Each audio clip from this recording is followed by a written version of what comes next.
The Sunday Spank.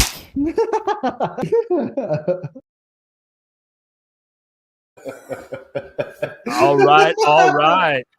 We are back with a brand new Sunday Spank, and there will be some spanking going on today. We're gonna go ahead and let the man himself introduce the topic. Like, what are we talking about today? Well, we are talking about East of West, the Apocalypse Year 1, and we're doing the first deluxe oversized hardcover from Image. Nice. I don't have And that. Do you not? No, well, I got it digitally when they had a sale on Comixology a while back. I think I got all 45 issues for like $23. Well, I can say that you have the better deal, but still prepared to be polished. Yeah, nothing can beat a good hardcover, though. Yeah, I have all the trades personally. And when do you remember what happened when you sent me the Christmas present where it was the Black Label Wonder Woman? Wonder Woman, yes. And I opened it up and I went, oh, I only like trade paperbacks. Oh, how's this going to fit on my shelf? And like, it's going to look different to everything else. And then I read it and I was like, oh yeah, maybe Joe was right. And from that point onwards, I've never looked back. Like everything's like hardcover, oversized. Yeah, it's nice. It's nice reading an oversized book. Like Deadly Class. Wasn't that amazing reading that in the oversized deluxe edition? Man. Yeah, that was. Yeah, I was so glad that was the first one we did. That was excellent. And these ones, the Image Deluxe hardcovers, it's the perfect size where it's substantial enough so you actually feel like you're reading something, like an actual part of a story, but at the same time it's manageable. Kind of like the way Marvel with their Daredevil ones, they used to be like an inch and a half. Now you're getting stuff that's like 1,500 pages. DC are terrible at this. They just do the whole run. I prefer to pay for it twice and just get it in nice, easily readable, holdable things. Yeah, I agree. Like the omnibuses are fun, but like you said, they can be very cumbersome when it comes to reading. Yeah, you gotta take them to a table and set them down to read them. You can't like kind of just lay back with it, right? Yeah, and the funny thing is, I do try that, and because I'm a bit of a fat bloke, I go like that, and it's resting on my belly, which gives it a nice angle. But when I have to turn the page, it scrapes my navel. So I have to, every time I turn the page, I have to lean it back and go like that. Yeah, I feel your pain. The 40s, man. Try to get rid of that. It's hard to get rid of that when you hit 40, man. I just stopped caring about it. For the first few years, I was like, Joe, I went from like 12.5 stone to like 20 during COVID. I mean, I was like a bit of a probably over healthy. I was like going gym 10 times a week and that. And for the first couple of years, I was like, oh yeah, we'll get back. Don't worry. Went for a run. I was like, do you know what? I think that was just young me. I just think it was young me. Yeah. I just bought bigger clothes, slightly baggier. Yeah. All right. So I guess before we're off screen in the green room, whatever you want to call it, we're going to do a check-in because Matt will probably have to repeat himself a little bit because we got into a pretty good conversation in the green room about some stuff. So we'll be doing a check-in. Matt, you haven't been on in a while, so I figured aside from this, I'm sure you've been reading stuff and checking stuff out. So what have you been watching, reading, or listening to these days? Well, I'll go through reading to start with, and for my birthday, going back to March, so not too far away, I've always fancied getting Grant Morrison's JLA because it's supposed to be his most traditional superhero story. And it's 1,600 pages. Actually, you know what? I got to like 10, 15 issues. And I was like, this is just relentless. Like it's not a traditional superhero story. It's like just having the final 10 pages of an event over and over and over again. Tried to sort of like usurp the last challenge. And you kind of almost have to know all the characters originally, and they do like biogs in the first part of it. But when the biogs are like 5-10 pages, I'm kind of thinking, I'll work them out as you go along. But yeah, it is the biggest, and to be fair, it is his truest superhero run or interpretation, but it is just smashing toys together. Mm. And because of the age of it, like the late 90s, very circumlocutive, very verbose, like a lot of text, like in a lot of conversations, but it's in that kind of almost like formal superhero language. So put that to one side. And then I picked up Jerry Duggan's first part of his Deadpool run, because I have a few of the omnibuses, and after the sort of Deadpool Wolverine stuff started coming out, it's like, oh, I'd like to go back and read that again. And Jerry Duggan is, I mean, I've always said how hard it is to write comedy, almost equally to horror, because a lot of stuff is about timing, and you're trusting the reader for like a jump scare or a punchline to be able to turn the page and tell a joke. But he managed to be conversationally humorous. Mm-hmm. So you don't have, like, he doesn't have to trust the reader. And he also injects, for the first time, as far as the Deadpool that I've ever written, he's not just played for jokes. Like, he isn't the joke. There is emotion. There is arcs. It's a very almost like conversational. Like it's so good. Are you reading the one that's co-written by Brian Posehn, or however you say his last name? Yeah. It's Posehn. Yeah. I've started from day dot. I love that. I love that third arc, the good, the bad, and the ugly, with him, Captain America, and Wolverine, where they go to North. Yeah, because they actually make Deadpool more than just a clown. Like, he literally gets to like be cool with Captain America, and like it's such a thrill to him in that arc. You know what I mean? It was really cute. And then when you take that forward as well through that, I don't know, maybe 7 or 8 year arc that he was doing Deadpool, when he was the leader of the Uncanny Avengers, the first arc was typical superhero fodder, but then they take it back to, you know, the Marvel Now era, where they've still not, they know that Professor X's mind is out there somewhere, and it's in the Red Skull. And that's 6 issues or whatever it is, where they go and get Professor X's consciousness, and they put Deadpool as it's the front and center of the team. And then the way they end it as well, because it runs through Secret Empire, where he's been given responsibility, like heroic responsibility, by Steve Rogers. So because it's the first person that's ever done that to him, he follows it through, and he gets orders from Rogers to kill Phil Coulson, and he can't handle the guilt of it. So the way that Duggan, spoilers, but let's just say it has a tragic ending because he can't deal with his guilt, and it's such it's just, this is really what Deadpool should be. Whereas what's in the cinematic thing, and don't get me wrong, it was a subversion of superherodom in the 90s, but the character's gone on to do so much more. And I would recommend anybody read the Duggan stuff before absolutely anything else. Mm-hmm. Nice. Do you want me to say anything about films, or? Yeah, you can talk about whatever you want, bro. Okie dokie, bear with me. So I'll go through it.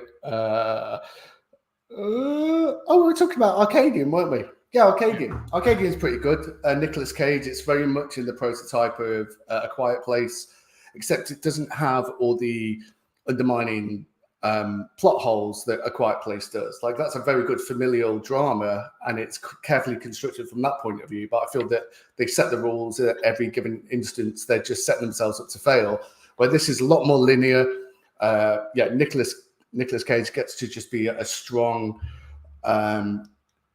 sort of patriarch to his family in an apocalypse. Yep, it is a sort of creature feature at the same time, and the creatures look great. They're it's kind of like, what was the film what was the one that I compared it to when we were speaking with the creatures? Well, that was A Quiet Place, no? Yeah, A Quiet Place, but the monsters, they kind of felt. Yeah. Okay, let's just say Quiet Place, because even with that, like the relentlessness of them, but this was kind of more of, there's so many of them, and when it gets to nighttime, it's the unrelenting presence of the numbers. Whereas in A Quiet Place, you just have to avoid one or two, it seems like. But yeah, I'd recommend it if you like A Quiet Place. Well, the neat thing about these monsters, though, is they kind of fold themselves up. They appear tiny at first, but like they kind of just. get bigger and bigger and stretch out, and then they do this chatter thing and they jump at you, and very well done, very good build up to the monsters too, because I was wondering if they were going to show them, and I think they waited a proper amount of time to really give you a good look at them. Absolutely agree. And there was kind of like a communal intelligence as well, where there was a hive mind.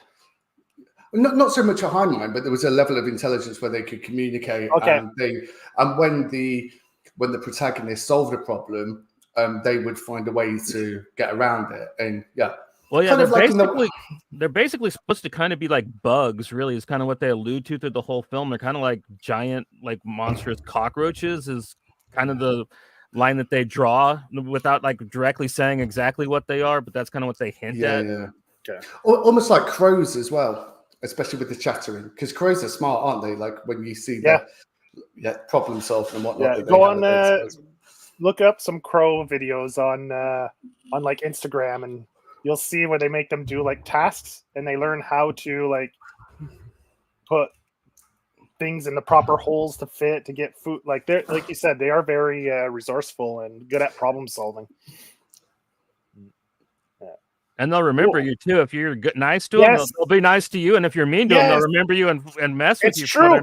Because in Prince Edward Island, where my mom lives, there was a woman walking down the street, and there was a bunch of crows. And I guess crows are very like family oriented. And one of the crows died, and they were all around it. And they're having like a funeral, like a funeral, kind of like mourning the death. And she came and disturbed them.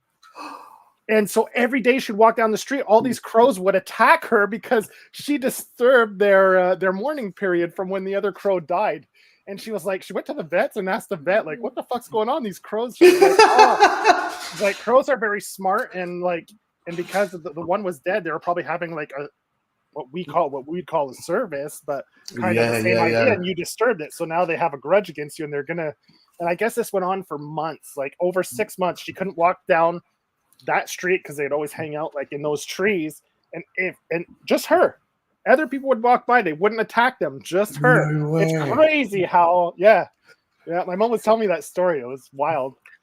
It's mad though, like when you delve into what intelligence is. I mean, I think there's probably consciousness and intelligence are two very different things. But when you look at kind of like intelligence, thing like the mycelial network and stuff like that, the way it sends resources between trees, and if something needs water, but even down to bacteria, there was it was in Japan. I can't remember what the study is because I would have researched it if I thought I'd be talking about it.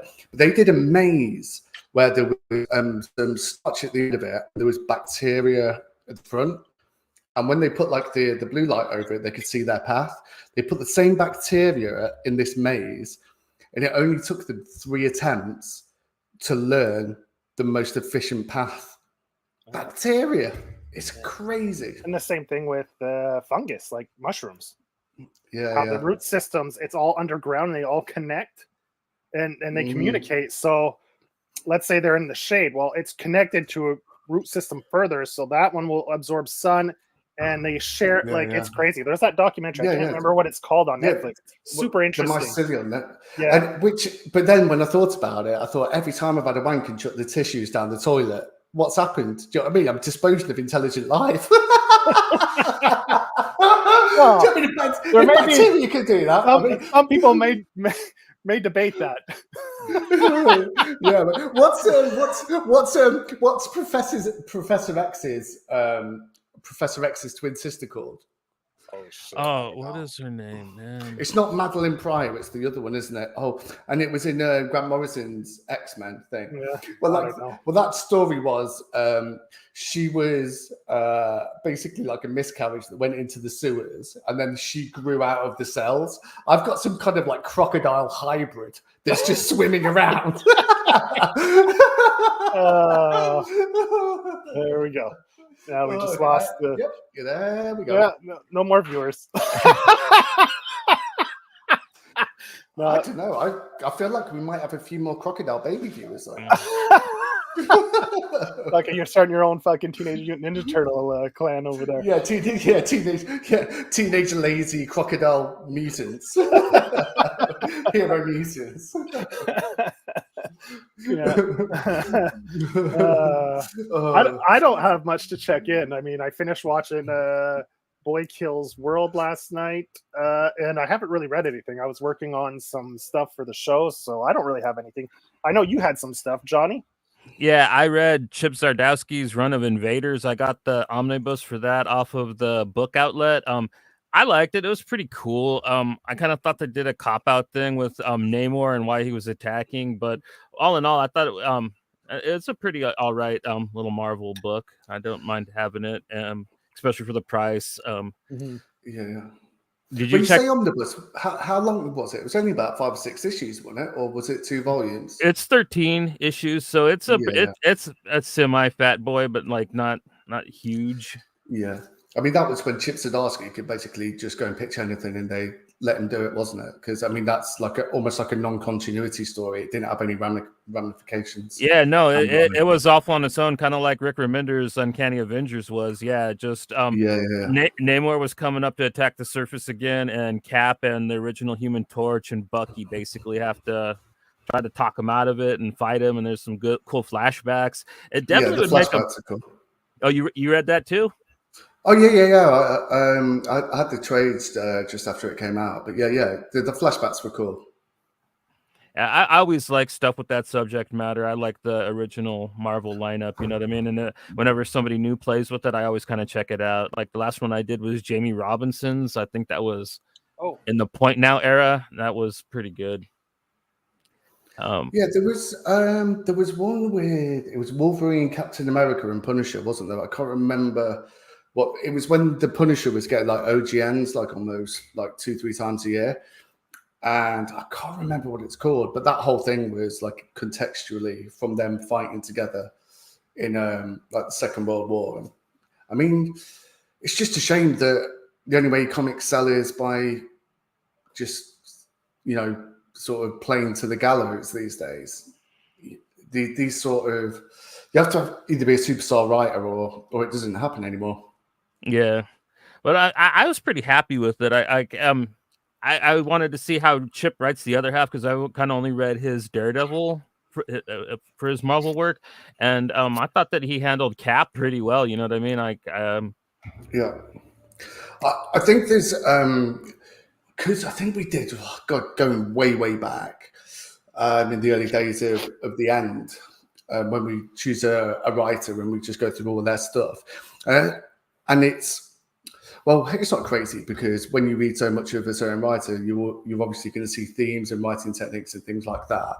And what I started to dislike about Chip Zdarsky is he almost takes everything that's happened before. He kind of says, well, obviously this doesn't work. He deconstructs it. And now deconstruction is not a bad thing, but it kind of seemed like a very vain way of saying he kind of made fun of it for the first few issues, irrespective of whether it was... God, I can't remember off the top of my head, but was it Stillwater? He was doing that kind of stuck in the village box horror. And for the first couple of issues of that, he was very much poking fun at the tropes. I suppose it's kind of like Deadpool, where it's a satire of comic book films, of superhero films, but then ultimately he falls foul to the same tropes that he's been taking the piss out of in the first act and the final act.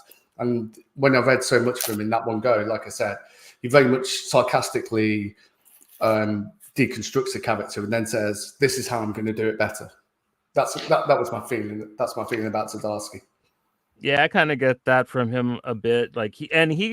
That's kind of his role now too. He's kind of taken on the new Jason Aaron spot at Marvel. It kind of seems to me he's the kind of going to him for the main storylines for the universe and shit. And I don't know. I think that he's fairly more competent than some of the other people that kind of had that world builder label before him. Yeah, he's very much a character-based writer as well, isn't he? He's not someone that builds a world. He accepts the world, and then he very much takes the characters through trials and tribulations. I'm very much interested to see what he's done with Batman. I'm still waiting for the Tom King omnibuses to come out, but I can't understand why there aren't 2 massive Tom King omnibuses. So, yeah, I guess that's going to be God knows how long down the line if we look at the Tom King ones. I actually forgot. I did something. This came in while I was out earlier. Berserk, Volume 14. I pick these up when they go on sale. Do you have 1 through 13? No. Oh, no? I only pick them up when they're on sale. Okay. Well, yeah, Kentaro Mura is a master. Like, may he rest in peace. And yeah. Yeah, they're nice too. Like, those are nice additions. It's like the hardbound. It's got like that leather type finish to it. Really nice. It's got the little page mark in it. It's cool to see Dark Horse still kind of goes all out with some of their manga. Like, they don't have too much of it anymore, but the stuff they do have, they really do some good presentation on it. Like, and it's nice to have it in the bigger size there to read it and stuff too. So that's pretty cool. Yeah. See all those disturbing details and yeah. So I'm slowly collecting those. I don't have too many. I just have a few. But whenever I see like I don't, I think I paid $40 for it, and originally it's like 65 or something. So it's like $25 off. I was like, yeah, give it to me. Damn. But I'll eventually get them all slowly. But also read a book called Grand Abyss Hotel. I forget the writer's name, but David Rubin did the art in it. It's a pretty cool. It's a widescreen landscape graphic novel, kind of about like this riot during this night, like somewhere in Europe. It's really cool. Really kind of heart pounding little book. Kind of reminded me of Pierre Dola's work a little bit. A little more lighthearted than his stuff though. And then, I got the 2 hardcovers for Silver by Jonathan Frank, or is it Stephen Franks? I think it's this guy's name. Stephen Frank. This is a really cool, fun book. It's a sequel to the original Dracula, but it's kind of like a really cool swashbuckling caper adventure type thing in the spirit of like Brendan Fraser's Mummy. Like I really am enjoying it. I read the first book over again, and like I'm about to dive into the second one, but had a bunch of reading to do this week, so it kind of derailed a little bit of my leisure reading. Yeah, that's kind of all I got. Oh no, wait! I also read Cy Spurrier's Black Knight, and yeah, kind of like what Spanky was talking about with Chip. I think that Cy was doing that with the Black Knight. I was a little disappointed reading that. It kind of felt like he didn't take the character too seriously, and he was just taking the piss, as they would say. And that's kind of sad, because I love the character of the Black Knight, and I think that like Cy Spurrier could have actually written like a really good, strong story about him if he didn't want to just make some fucking. Maybe it was just mailing it in for the paycheck. I guess, yeah, he totally pulled a he pulled a Warren Ellis on me. Did you read Frank Thierry's Black Knight just after All New World Different started? Yeah, that's the one that came out a couple years ago, right? The one that was before Size. Yeah, I have the trade for that one. About 2015, 16, that sort of time. Yeah, that one. That's what I'm talking about, because that went deep into the character, and they were actually trying to do something serious with it. It was almost like he was almost like the MacGuffin in the story, but in the best sort of way. It was kind of like a deconstruction of his, like the duplicitous nature of the Black Knight character and the the original. I can't remember what the guy's name is now. Kit Harington. But yeah, like it really delved into this kind of like schizophrenic sort of story arc where it was as dark as I've seen Marvel go in the modern age. Nice. Hell yeah. Cool. So time for the meat and potatoes, right? Yeah, we're gonna get into let's go. East to West, man. What is, in my opinion, a modern masterpiece, one of like the best comics of the last 25 years. Like I worship this book. Spanky knows why I'm grinning. It's gonna be an interesting conversation. It's gonna be an interesting. Well, no. Like, to be fair, I was poking fun a bit when I said to you I didn't like it. I just like general thoughts before we get started. I think it tries to take on, and by the way, this is only the first 15 issues of like 40, 50, 45, whatever it is. And like it has like quite complex themes and quite complex storytelling, but I mean, the only thing I can liken it to, which I've never read, is Dune. But from what I hear about the being able to the adaptation that Villeneuve did for Dune Part 1 and 2, that it was almost an impossible task, and it was an achievement in filmmaking to even make it comprehensive, not comprehensive, like being able to understand it. So for the first 10 issues of this, I felt like even with the cinematic Dune, you're focused on Paul. There's a clear person that you're following. Like, despite the fact there's this dense, almost miasmic political, like almost miasmic politics about it.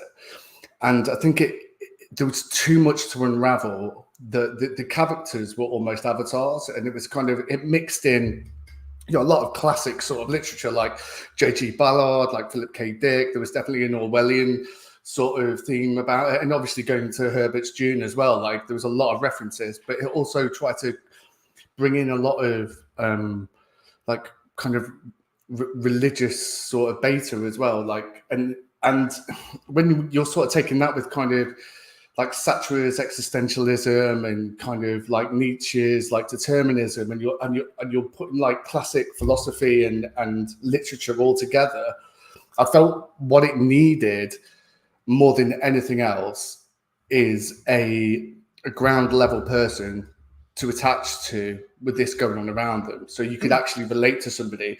I felt like it was almost emotionless, that it was all these different it comes, so that does a little bit, but the main character of this book is the world that it takes place in. There's no focus on a single person, really. Definitely. It made it hard for me to emotionally attach to anything. Although up to the first 10 issues, the last 5, I was starting to see like bad actors and like key characters that, okay, I'm kind of behind him, and it's almost kind of like a sort of like technocratic dystopia. And I think that is the world that it's built, but it's also trying to be a Western, but it's not stark enough and it's not bleak enough to be a Western. You don't get that from the artwork, that it's bleak and stark, whereas it's trying to take that visually from Westerns and some of the characters, whereas it is, and the same with, really, like I said, with it being like a technocratic dystopia, it doesn't feed into, and I think that's what Dune did really well cinematically, that you feel the bleakness, the starkness, you feel that this is like a despotic society, but it's still heavily dominated by technology. And I think this is the route that this was trying to set up. Well, the route was trying to be set up for this in the first 10 issues. But I kind of had like whiplash going from one thing to the other, to the other, to the other, to the other. I can't imagine what this would be like reading it week to week, month to month. Month to month. I think it would have been horrendous. Yeah, see, but that said, yeah, I read it. I don't dislike it. By the time I'd finished the 15, it was thumbs up. Yeah. When I text you, it was 1 up, 1 down. Yeah, you were on the last stretch when you texted me. But yeah, I like your comparison to Dune, because it definitely has a lot of the same elements and how they set up the world, and you know, it kind of definitely has a bit of that vibe. And like you said, it definitely mixes a lot of genres, like you said, Western. Yeah. It has the sci-fi, dystopian. It has the religious, the political. Like you said, there's a lot going on, and I think as you go, he starts pulling it together, because you're establishing there's a large cast of characters in this. So you're introducing a lot of people into the story, and it almost takes those 10 first issues to, okay, this is the person, this is their motives, this is what they want, and it slowly unravels, like you know, and as you get going, you know, to know what death, like one of the main focuses on the story is going to be the death character, which they go into a lot of the other characters, but I think if there's one character that the story tackles more than the others, is definitely Death, and the story evolves around Death, his girlfriend, and their child, right?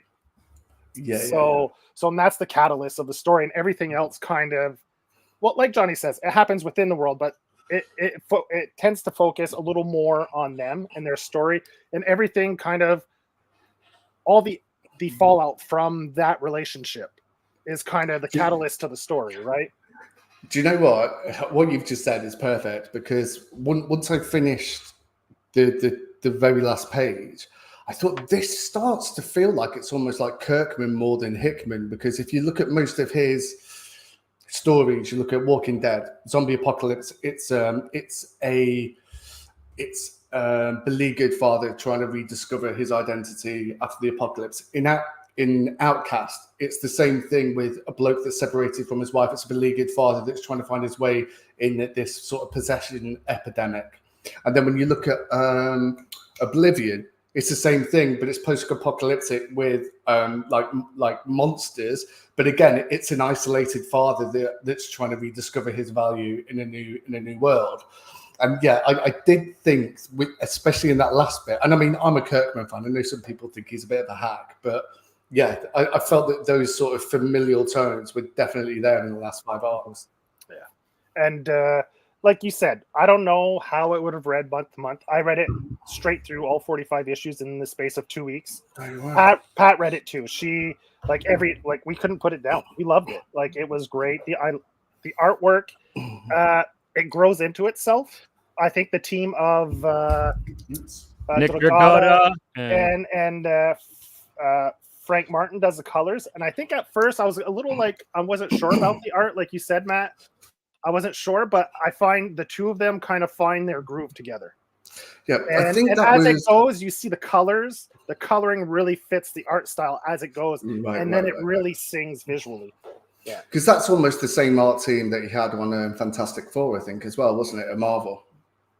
Possibly. I have never read the Fantastic Four by Hickman. Yeah, I'm not a Fantastic Four fan. I have like most of the stuff that he's ever written, and like I didn't get Fantastic Four or like the Furniture Factory or whatever the hell the second version of that was, where they had the white costumes. Or was it the Future Foundation? Where the Furniture Factory. Yeah. I missed that the first time. I'm glad I provoked you into repeating it.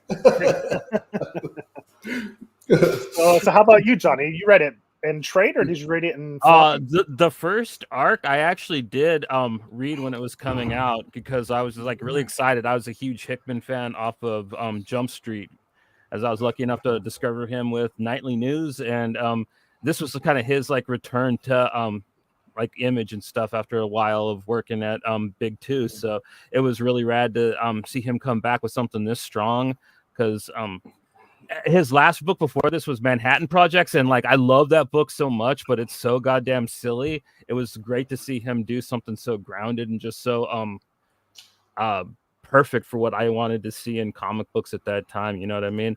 Like in my opinion, like he brought a lot of European conventions to American comics, because like where Spanky sees Kirkman and other stuff, I see straight up people like Moravan and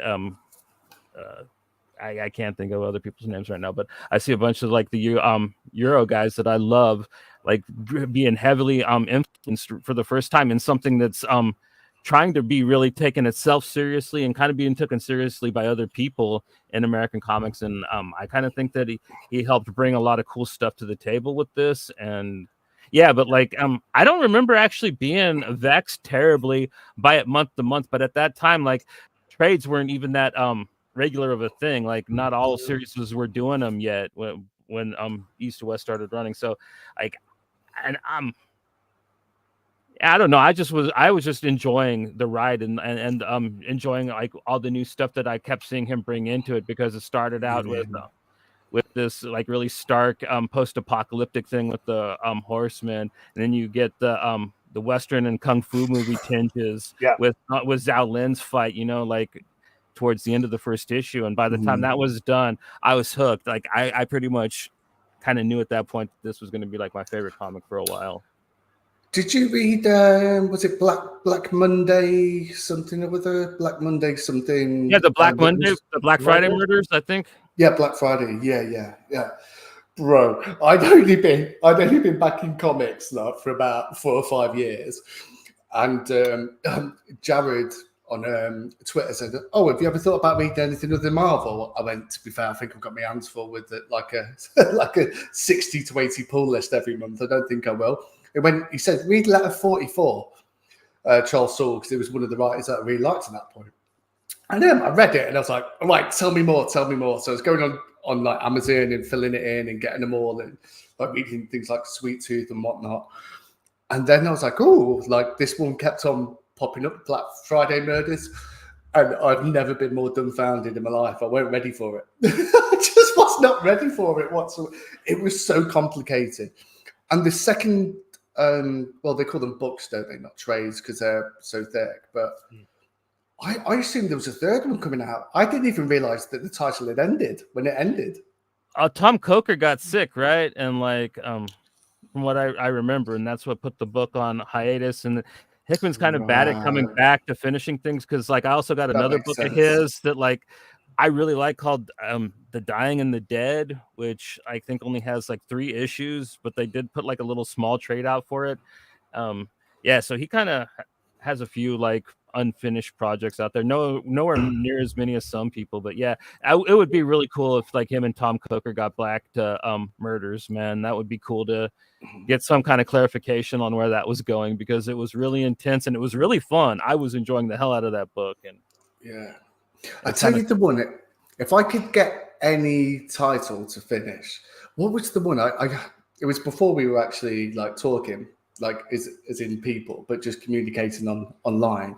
Was it Sean Alexander? Was it Empty Zone? Is it? Yeah, Empty Zone. Yeah, he keeps saying he's got more of that coming out. So good. It was so good. And you warned me that it's not finished, but it's so good. It's so good. Yeah, if I could just get that little boop, finish it off, that would be the one. Yeah. It's too bad. I'm happy for him because he's found like such success working with Rodney Barnes, but like at the same time, his own cartoonist work is so damn good. I don't think he needs to be working with a writer, man. It's kind of disappointing. It's kind of a little sad that maybe he will go back to it now that because of Philadelphia, it's put him in a spotlight, right? So now he could probably use his name more than he did in the past to sell his book just on his own, right? So maybe he's going to go back to it. Maybe maybe him and Rodney, he's like, "Listen, I'm here for this. I'm going to write it out because we started this together." So maybe, he's maybe the type of guy who's like, "I'm going to finish what I started." And then once they're pretty much done wrapping up Philadelphia, maybe he will go back to just doing his own stuff. But as far as I've seen, every time like people talk to him about it on social medias, he's always saying that there is more coming. He's got I hope so. I just think he's busy, you know what I mean? But the world was so sort of like rich in detail. Like it had this verisimilitude to it that, I mean, I think a lot of sort of futuristic sci-fi stories, they always fall back on their sort of protagonist-antagonist arc, and they kind of don't develop the world so much after the first 4 or 5 issues. But this thing was so deep and detailed, like I said. Honestly. One thing I wish that he would do is like he could get a collected version of like all the old Cirrus versions of Empty Zone and release those at Image, so people can get a hold of those, because I think that only one of those story arcs has ever been collected in issues. And there's a bunch. He did like a ton of books for Cirrus Comics for Empty Zone, and you kind of actually see him develop that art style, because if you get the first Empty Zone book, it's drawn like hella like a manga, man. Like you can hella tell that like he really liked what's his name, Shiro, the Ghost in the Shell guy, because the hella read like Appleseed and stuff, and hella looked like his art too, Shiro Masamune. And like, yeah, he's and you kind of see him kind of become like the Jason Sean Alexander with that really cool I don't even know how to explain his art, but like, yeah, you kind of see him develop that iconic style of his while working on that book. So it'd be really cool if he put that out. Or if you can find those too. Like, I'm pretty sure if you hit long boxes, you might be able to find some of those. So yeah, I have the 2 trades, and that's it. But yeah, man, East of West, the alternate history of the end of the world, as we will probably never see it. But like, yeah, hopefully not. This book, like, it starts just so starkly, man. You just with the rebirth of 3 of the 4 horsemen of apocalypse at a place called Armistice. And you basically kind of start learning the early history of this world. And basically, like, something struck the ground at this place, and it caused basically the 5 nations of America, or the 7 nations of America, right? Yeah. To kind of form like a weird balance, like where they the kingdoms have their own autonomy, but like they Kind of like respect each other, kind of like a UN kind of agreement where they all respect their own territories and they don't. Kind of like a feudal age type thing, Yeah. And we kind of just get introduced to this landscape, man, and like the different cultures that you have. You basically have the kingdom, which rules New Orleans. They are the people of color. You have the Endless Nations, which are the indigenous people. You have the South, and you have Texas, which are 2 different countries, and then you have the Chinese in California, and then and the rest is just regular America, right? That is ran by like just a regular superficial president type of character.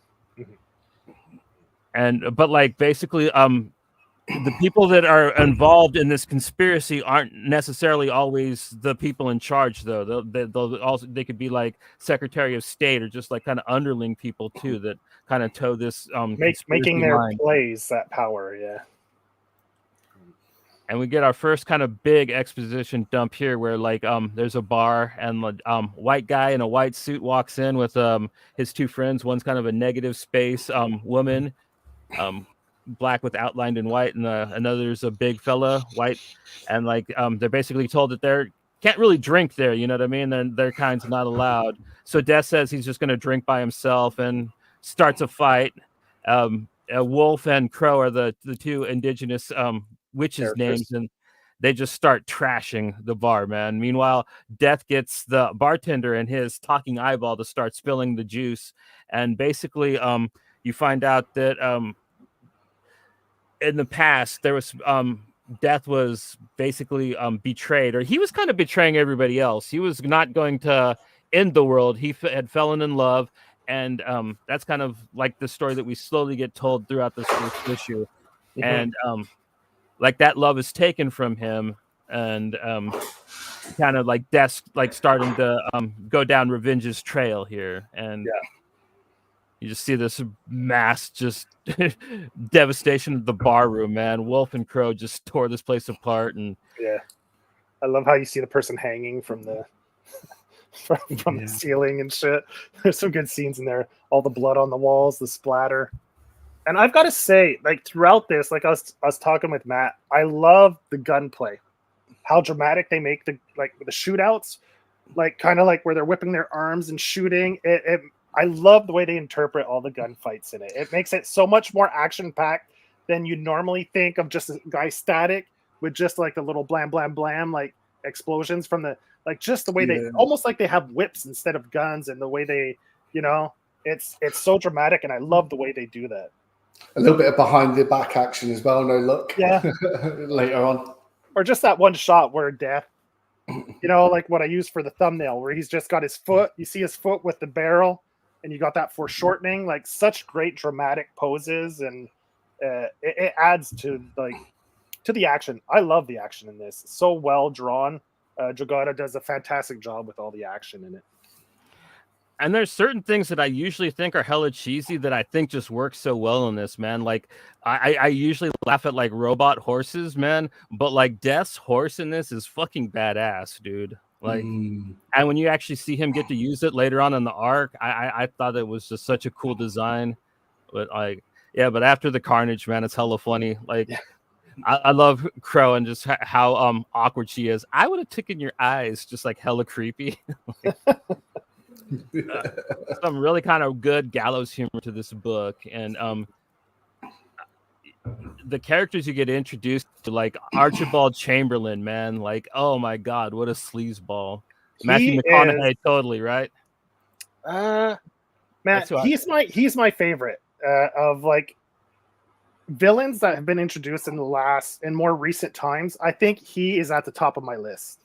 He's at the top of like more modern day villains that have been created. Archibald, man. I mean, like you're saying, you think Matthew McConaughey, but I think if you got Christian Bale, give him those that same facial, like he's got the skinny, the facial features I think is the same, and as an actor, I think he could pull off the total demeanor and the I don't know. I always see Christian Bale as that character in my mind. Fair enough. That's good casting too. Mm-hmm, mm-hmm. Yeah. Archibald, great villain. And then I also really like the Three Horsemen. They're such evil little shits, and they kind of do this activity through the whole book where they kind of like find dead people like in their wake and they torment them. And I don't know, it's kind of messed up, but I always enjoy the interactions because it just kind of shows you yeah, because they're reborn, right? So they're young and you follow the story and they evolve and grow as the story goes. And they reveal kind of the backstory at the same time because Death is one of the Four Horsemen, right? And he's not there with them. And their mission is to go find Death, and they want revenge as well on Death for betraying them, right? Because in the other shot that you showed where he's falls in love, where you see the shot of him between what's her name's legs, he's black, but now he's white. So there's that transition from his awakening when he falls in love to now from what he was before. And that's like the catalyst for the Three Horsemen is like to get back at Death and fulfill the original plan of the end of the world. Yes. And this is kind of where we see Death really getting his revenge on, man. And like really cool set pieces too. This is kind of the White Tower. This is like where the president operates out of. And like one of the first scenes we get is like, Death just showing up and talking to the president, man, and like just completely smoking him, man, because he was involved in the betrayal, like the conspiracy against Death that happened a few years ago that we're slowly learning about. And there's that shot. I love that shot. That's a shot that sold me. When I saw that, I was like, I'm in. When I saw that panel. And then it's hella funny. They show how the Three Horsemen that are left, they kind of like pick a new ruler for America, and it's neat how they kind of show them go through the process of till they find the one that's actually like willing to play their game. And then it's this really evil chick whose name's Antonia LaVey, which is kind of a play on like the leader of the Satanic Church in the 70s was Anton LaVey, so kind of foreshadowing that she's not a very good person. I'll tell you what, though, that is one fuckable grandma. But there's no two ways about it. But, do you know what I mean? From the neck down, the way she's drawn, no problems whatsoever. Who was it? Who did you say you would cast as her, Johnny? You mentioned not her, the younger one. Her assistant. The evil little one. Okay. Oh no! But the grandma, the sexy grandma, it's Diane Lang. Is it Lane or Lang? Diane Lang. Without question, dude, she was a smoke show when she was younger, and because she was what was the film she was in with Kevin Costner after? I know she was in Man of Steel, but then they did another film afterwards. Fucking brilliant. Yeah, that would be good casting. Yeah, she's not bad looking for her age now. Let me tell you. No, she's still. Yeah, she can still take them down, I'm sure. Yep.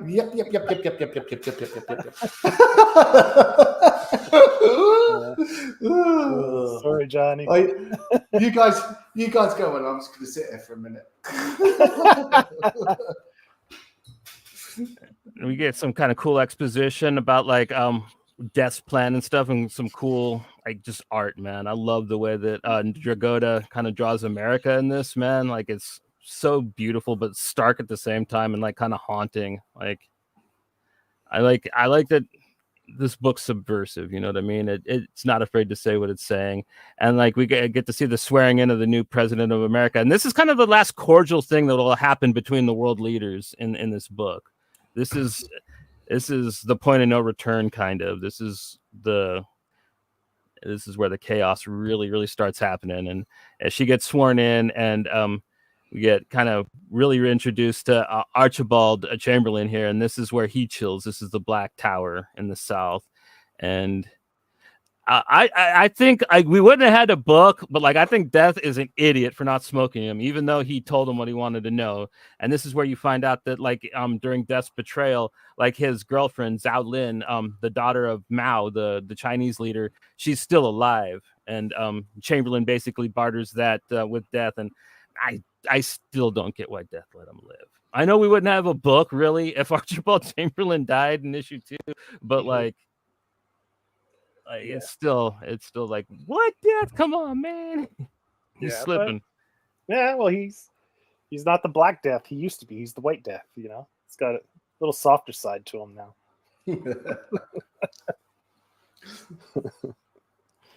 Yeah, like this kind of introduces us to like the real badass of the book, man. Zhao Lin she is fucking too cool, man. Like, even with her hands cut off, man, all she does is plan and strategize, and you kind of get to see like a little more of her backstory. And she got ambushed by like the other 3 horsemen, and it gets pretty brutal. They don't really show you everything that happens, but like I also like love the way that they do the coloring in these flashbacks. It's kind of just they colored it like with a bit of a soft focus to it, whereas like the modern day stuff's really kind of bam. More saturated, brighter, louder. Yeah. I think that's it's almost like it's got a little film over it, almost like a wash, like a little bit of a white wash over everything. It's funny, when we spoke to Mike Del Mundo a couple of years ago, I said like he utilizes this kind of like far focused thing, and he just laughed and went, "Yeah, that's just a setting." I just isolate it and hit a button. Yeah. Little tricks. But yeah, the 3 horsemen, they're basically on Death's trail. They go hit up the same bartender with the talking eye that like just got trashed by Death, and it's a pretty funny scene, man. I really like this one. And like he basically shows them like this whole big map thing and points out like kind of where they can head him off. Pretty cool. And yeah, this is like Death and Wolf and Crow. They get to California, man. They're about to cross the Golden Gate Bridge and free Zhao Lin, while her dad basically kind of, I don't know what his game plan really was here, man. Like he's just kind of, I guess, trying to get her to talk Death out of it. Meanwhile, like she kind of talks shit. Her sister, they send out a guy to try to God damn it. What's up, man? My alarm was going off. Oh, okay. Yeah, try to negotiate. I liked in the last image, and just in one of the corners of that, is they took the Golden Gate Bridge, but it wasn't the actual construction. It looks like it's kind of got Eastern elements to some of the bracing. Yeah, the little cool. cross beams going up. Yeah, because it's like the entrance to China, like any Chinatown district in any town. You have the you get across the boat. There's a little cat going like this. Oh God, great! Love that shot. Yeah, man, the splashes in this book are so great, man. Like Dragotta's art, like he should be a little more loved, in my opinion, man. Like his book that followed this up, a Ghost Cage, was really fun. Like the little 3-issue thing that he did. A lot of people read that a couple years ago, but yeah, it came out just a little over a year ago. They're all gonna go to war and shit, but like Death and Crow, and this is where you get to see Death's horse like fire, man. For the first time, it's so badass. Like I said, man, like I usually kind of think stuff like that's goofy, but like, oh man, the design for this one is just so fucking cool. And you really get to see the powers of Crow and Wolf at work here too. Yeah, what they're capable of. To see really her cool stuff, yeah. And then him. The thing that worried me about this sequence is that because they've been set up as so powerful, they were just like washing through battalions of normal soldiers. I thought there's going to have to be like a climax to this after 40 45 issues. And how then do you juxtapose that amount of power with any balancing force? So as soon as I saw this scene, I was like, wow, they've really set them up to be almost omnipotently powerful. But I guess I'll find out. Yeah. Yeah, well, they have those 3 horsemen that are coming to play eventually, right? So that'll counterbalance. Well, the whole they don't like when we get to a point like they don't actually follow death really anymore, man. No, yeah, there's I don't know if we get to it in the first 15. Do we, Johnny? Yeah, Yeah. it's in book 3 pretty much after Crow's dad. What happens with Crow's dad or with Wolf's dad? Like that, they kind of go on think that fast after that. I think that's like the very end of the first deluxe. I think that's in like where they split up I think they do the last issue in maybe 3 parts, maybe, or the last couple of issues. They really splinter it, but I think that was one of the conclusions of this first arc. Yeah, but it's you know, it's pretty badass, the fight between Zhao Lin and her sister. Like she just grabs her sword and then just crushes her fucking head. And then she like completely decapitates Pops, and now Zhao Lin is the ruler of the People's Republic of California or whatever it is. Yeah. Well, you see, right? You're like, this girl's got handcuffs, the collar, people holding with the rods, keeping her at a distance. You're like, man, she must be a serious player, right? You don't know. And then once she is loose, you find out. You just think though, if she can crush a human head like that easily, she could have grabbed a couple of those bars and just pulled the blokes in. Do you know what I mean? I mean, like she's when she's in restraints. Yeah, but her arms are in restraints too. No, you have a deadly warrior daughter. Like you shouldn't give her. You shouldn't give her robot hands. You know what I mean? That's kind of a bad idea. Exactly. I think that's the lesson, isn't it? My deadly daughter. Like we cut off her regular hands, so we gave her massive robot hands. It's like who's the Eastern girl in Deadly Class? Saya? Yeah, Saya. It's like when her brother goes after her, and it's like, no, she's literally been trained at the best. She's the one that's been sent to the what's the school called again? Sorry. King's Dominion? King's Dominion. Yeah, she's the one that's been sent to King's Dominion. So you've sent her there to be fucking the best of the best of the best. And now you're just sending all these Muppets after her, and she's just slicing them up. It's kind of like, you've got her in restraints. That's the reason you don't let her get within arm's distance of anybody. It's kind of like you knew it because she was in the restraints, but yet here she is out. Then where we're at, Johnny? The reunion of Death and Saling. Yeah, gets moody. They get moody. Well, we also see that Chamberlain is watching the stuff unfold with the 3 horsemen, pretty much. So like, and like they're they kind of have a really cool back and forth. Like they really show you like how impressive Chamberlain really is, because they were threatening him, and like he like kind of puts them in their place, and whether they like it or not, like they really do need his creepy old evil ass. And yeah, so yeah, he's a master manipulator, man. Yeah. Like every good villain should be. And we get this kind of really great scene where like you see Crow and Wolf waiting for him, and like he kind of meets with her, and like they kind of show the romance and stuff and what happened, and she basically tells him that like she's staying to rule, and there's no really place for him, you know, like what they had is gone. But like their son is still alive. They know that because Chamberlain said that, and this is our first kind of shot we get of the character that will be known as Babylon, the beast, the child of the apocalypse. Great character too. Yeah, he's really cool. Like this is where I say when this character gets introduced, like Matt was saying, it changed. Yeah, because then you have that character, right, that you love, you adore, and he becomes that grounding character that, like, in this stark, cold, calculated world where everyone's betraying each other, where you don't like any real character, you're not rooting for any of them because they're all bad characters, right? Bad, whatever you call them. And you have this one wholesome character who's very innocent because of the way he's raised and secluded from everything, right? It's like a newborn child. So I love the introduction of that character and following his story. It's so much fun. And there's a great juxtaposition as well between that and the Horsemen, because the Horsemen are like ancient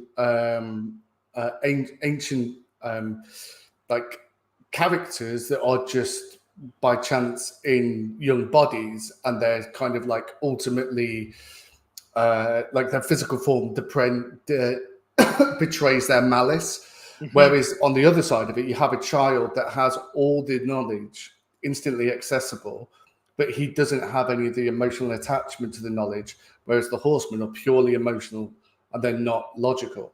And there's a great juxtaposition between those two actors. Yeah. What'd you call it? It's Babylon, right, Johnny? Babylon. Yeah. That's what he gets known as. Like later on, probably at the end of the arc, I think. Right, is when they. Yeah, Babylon and the Balloon. I love Balloon, the Balloon. Great character. So simple, and but so effective. Such a great. And it's funny, you make that character like it's a machine, but it has so much character, and the interactions with Babylon are fantastic. I love it. Yeah. Oh, with Balloon, Balloon is a really intricate character for an AI. You know what I mean? Like when he says, would you like a name? And he was like, yes, I'd like that very much. And he goes, I'd like to call you Balloon. How do you feel about that? I'd like that very much. He goes, okay, I guess you're Balloon. Thank you. So simple, so innocent. But it just works really well. Like just those simple interactions. Like it wasn't poised or there wasn't any staging of it. It was like you said. It was the introduction of a character where you can actually start to feel a little bit about it. If you know what I mean. And this is kind of where we really start to see Archibald Chamberlain's duplicity, man. Like he meets with Bell Shannon, who is like the leader of Texas, and Bell, he doesn't believe in the prophecy at all. He's like a skeptic, really, and like he's involved with the Chosen. So it's kind of an odd place he has in the conspiracy, and he's kind of pitching, like actually Archibald's the one that's kind of pitching duplicity against the rest of the Chosen, and Bell's kind of like, well, I don't believe in this shit anyways. So like if you try something, I'm kind of with you. It's kind of like how it actually plays out. Meanwhile, the keeper of the word, this bald guy, the monk guy, he's basically the guy that makes sure like the plan goes to schedule. He's got this crazy like Cthulhu monster, and he's gonna put it on everybody till he finds out who he thinks is the traitor. Bell Shannon, Archibald just straight up throws Bell under the bus, man, which causes like really funny shootout, and like it causes what's his name, Ezra, to basically get fused with this Cthulhu monster. Yeah. And do you have that panel?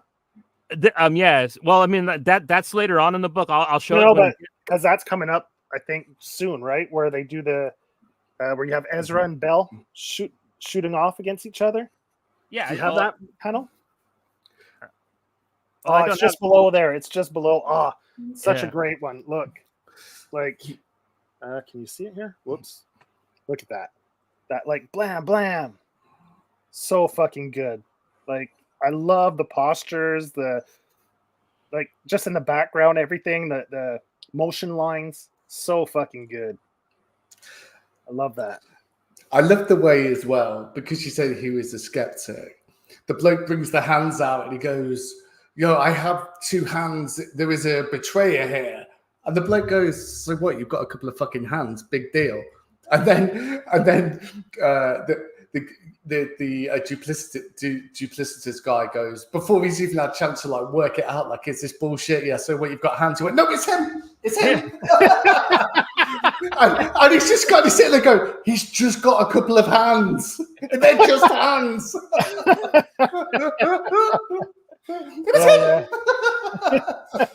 Sorry, guy.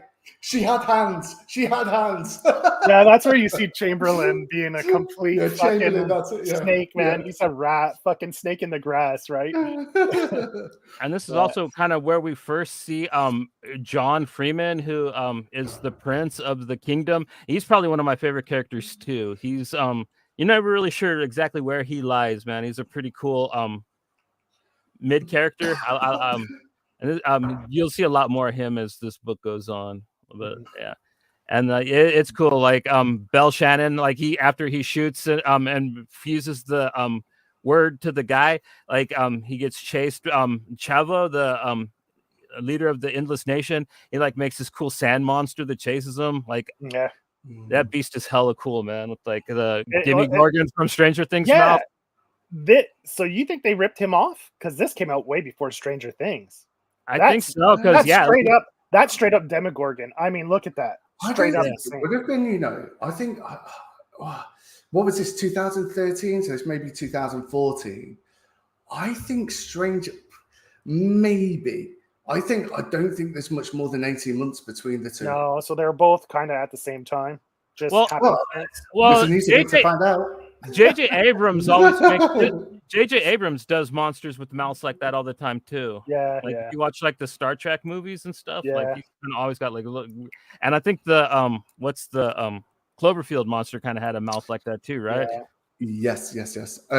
Yes. Stranger Things was 2016. So yeah, it was middle of the year, July 15th, 2016. But anyway, I mean, a lot of monsters. It's a cool design, man. Yeah. Like after Del Toro did the whole like open bottom of the mouth thing, everybody kind of started doing that, So yeah, it's just cool designs. And yeah, Bell Shannon, like he gets away on his little ship and like he goes and finds this kind of really crazy old Texas Ranger guy who like back in the day when like they were lawyers together, like shot this judge, and then like him and Bell Shannon kind of like started this like the actual law of Texas where like there's no real jury or judges anymore. It's just what the cops decree as law, and they kind of cleaned up. It kind of explains how Texas is ran in this world. And like it's pretty interesting, man. Like I like the way that Hickman kind of sees certain groups of people. It's a lot of fun. But like basically like this guy decides that he's going to take on Shannon's case and he's going to go through and assassinate all the Chosen. But like he's letting Bell know that like next time he sees him, he's going to be on that list too. Yeah, because he's part of the group that formed this whole I don't know what you call it, the table of the leaders, and they call them manipulate and control like everything, right? Yeah, they call themselves the Chosen, right? So that's just what I yeah. And Bell, man, I'd go straight up with Jeff Bridges, man. Yeah, Jeff Bridges is good casting. He'd be my Bell, Jeff Bridges, especially after watching The Old Man. He still got some action chops left in him, even at his age. He can still perform physical feats, physical stunts. So, hell yeah, I completely agree with the casting. Oh, and Death, like I know that he's a little too old, but like I Viggo Mortensen would have been perfect around the time this came out. I'm thinking maybe Josh Hartnett would maybe be a good Death. Maybe, yeah, but Viggo, yeah. He's pretty good at doing like kind of cowboy characters. Like I thought he was great in Penny Dreadful, so that's why I kind of see him as Death. I actually think Joe's previous shout, like Christian Bale, would be a good for Death. Yeah. He possibly. He's got that slim build. Yeah, I didn't even think of him for that too. Yeah, he'd be pretty good as Death. Might be a little on the older side now. Christian Bale's kind of on the back end, but what's the betrayer's name again? The mustachioed Archibald Chamberlain. Archibald Chamberlain. Now, hear me out. Maybe a little bit too old, but Sam Elliott. Yeah, well, I mean, that's obviously who like they were designed him from, man. I don't know if he can do a bad guy. Do you not think? Yeah, I've never. I don't know. It'd be interesting. He's a bit too lovable, isn't he? He is, man. I don't know if he could sell it. Everyone would be like, he's a good guy. All right. This one's a little bit left field. Yep. What about Jude Law? Yeah, Ooh. maybe. I'd see Jude Law as the priest guy, the religious zealot guy who morphs with the monster. I could see him. He's already played the Pope. Yeah, Shave his head. He's got that. I think, So Jude Law, he's yes, for the religious leader guy. Yeah, so he's already played the biggest monster there is. He'd have to tone it down. Jude, take it down, mate. Too ecumenical. Let's just bring it back. I never even thought of him. And I was like, now I picture it. He'd be perfect as the religious leader guy for the word. Yeah. Yeah. Awesome. Yeah. So yeah, basically like the hits out on the Chosen, and not just with Bell Shannon, or not just with Death too. So like there's going to be a couple different people gunning for it, and this is kind of like where you get to see Ezra, the Jude Law, I guess, his backstory kind of, and like Conquest, the blue horseman, basically raised this guy from a baby to basically be this, you know what I mean? They kind of knew something like this was always going to happen to him, that like he was going to have to prepare himself to be like what the word needs him to become. And like it's kind of brutal. You kind of see a little bit of emotion from Conquest, like with this arc. She kind of almost feels bad for what happens to this poor bastard in their own way. I guess it's a boy now, but like when it raised him, it was a girl. Him and Moore were both girls. I guess when you die and get resurrected, I guess you come back as the opposite sex, because I think Famine was a dude in the previous one. And you see that from like scenes from the past. It took me a few times. I was like, wait a minute. But it's like they're resurrected, right? They're reborn. So, I mean... Yeah. I mean, like, back in the day, War was pretty hot, man. Like, I'm just saying. Just stop showing me pictures of that sexy granny. There was one of the close-up on her face, and I was like, Matthew, no. But from the neck down, they're not drawing her like she's 70 years old, 60, whatever it is. Do you know what I'm saying? It's a betrayal. It's a betrayal of the art form. Well, basically, now that he knows that his son's alive, Death needs to go and talk to like an oracle, basically, and like he has to go to like the secret prison that he helped build years ago, and it's just like this fucking massive silo that goes down and has bridging tunnels, like some shit out of a Del Toro movie. Meanwhile, they kind of explain like pilgrims that come to the armistice, the place where the treaty was signed, like they kind of just always disappear. And you kind of find out that like the horsemen were always responsible for wiping them out, man. Like this kind of shows like them back in their heyday when they all worked together. And like it's pretty savage. And this is like the flashback for Jude Law. And just look at her. Look at her from the neck down. There is no way that lady's in her 60s. From the neck down. Come on, just do a little bit more line work. That's all I'm saying. A little bit more line work. The whole thing's very confusing, Johnny. Yeah, it reminds me of canceling after this. It reminds me of that part in Dazed and Confused when the guy's talking about having the dream about banging the hot chick with Abraham Lincoln's head. I was thinking more the bath scene in The Shining. Like I feel like I'm being tricked from the neck below. Basically, Death gets down there and he like talks to the Oracle, which is like this really creepy scene, and like, oh man, got the squiddy eyes and stuff, and you kind of like find out that, man, like Joe said, there's no good characters. Like you're kind of rooting for Death and you're on his side, but then you see like what he kind of did before you fell in love, and like, he's not good. I tell you one thing that even at this stage, I couldn't help but give plaudits to. It's the character design. There's very distinct looking factions from one to the next. It's not kind of like in The Walking Dead for the first 5 trades. You're like, oh, something's happening. I don't know who it is. It's a woman. But like this was, the character design is fantastic. That's one of the big positives in the first 10 issues, despite everything else I may have said, that you do clearly recognize each of the factions and their intents by the way they're drawn. Yeah, which because isn't even always the case. Bell and Chamberlain are very similar characters, but one's more slender, the other's a heavier built. That he really does a good job of making sure you don't confuse, because those two characters could have easily been confused with the white hair, the beards. Easily. Yeah. But he designed them in a way so that it's very easy to distinguish one from the other. Yeah. It's like Gaiman says, sometimes you just have to put a silly hat on someone. Yeah.